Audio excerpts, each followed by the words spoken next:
Just definitely say there was a moment, it was the darkest moment of my life. I've never been suicidal, never died by my own hand. I was having really dark thoughts. As a visualizer, as a director, as a person who can very clearly see things before they exist, it's why I like directing videos. It's why I like telling the stories I tell. I was seeing some really nasty things. Couldn't sleep multiple nights. Shell of myself. This girl was there for me, by my side, walking me through all of it, during an important time in her life when I was supposed to meet her dad. Yep. And it was in Denmark. We were in Randers, Denmark, like a tiny town in Denmark in the middle of winter. You don't see sun.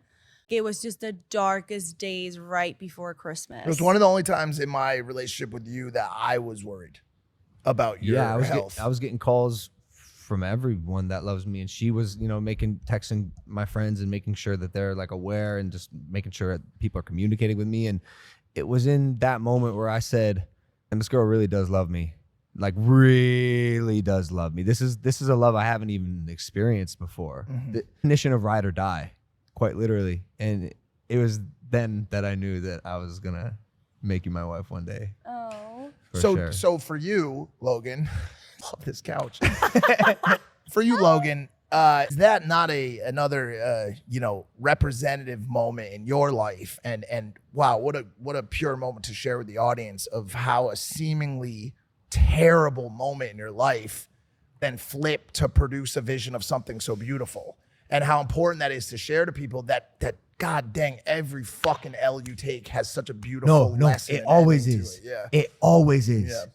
Every single down, every single lowest moment of my life has turned into the biggest blessing, the biggest positive. If you can survive that shit, you will come out a better person. You will come out a developed person, a person who's experienced something. You've actually been through shit.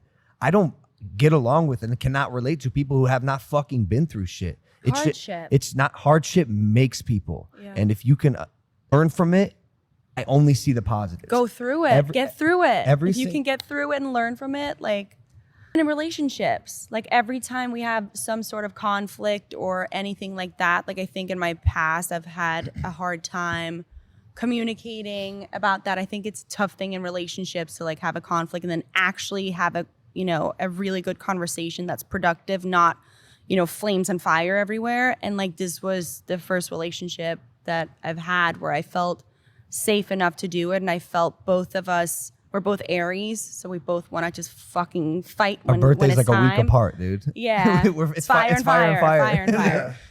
But it's like about taking that moment to be like, I'm gonna change my pattern in myself and in my relationship now because I love this person and I want this to work. And I think both of us for the first time was equally willing to back off a little bit. You have to be. And I realized it early on. Like I have a habit of self-sabotage. I just do. And she does a little bit as well. Too. I did try it. Yeah, you did. And she said it. She's like, "Are you self-sabotaging?" And I'm like, yes. Guilty. Can you hand me that prime? Yeah. By the way, it's also worth noting that like the horrible interaction that we had at the World Cup, like this is all very similar time. Like this is a very whirlwind point. It was right of after things. Qatar. I know that. December, you had food poisoning in Qatar. Yep, It was the worst it was- month of and I remember our lives. Yeah. Oh, It really was. It really was. Okay, let me say. Yep. On.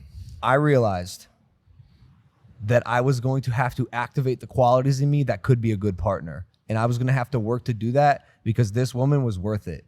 And I was happy to do it. And so with every tiff we've had, I try take that beat, not let that fire come out, not let that fighter come out. The fighter. He's I'm an a actual combat athlete. fighter. Like I'm fighting with a fighter. Like, dude, I don't stray away from it. Yeah. Especially like, verbally, You don't physically. have to tell me, Logan. You don't have to tell me. I've been on the receiving end of you it know about it very 5,000 well. fucking times. Okay.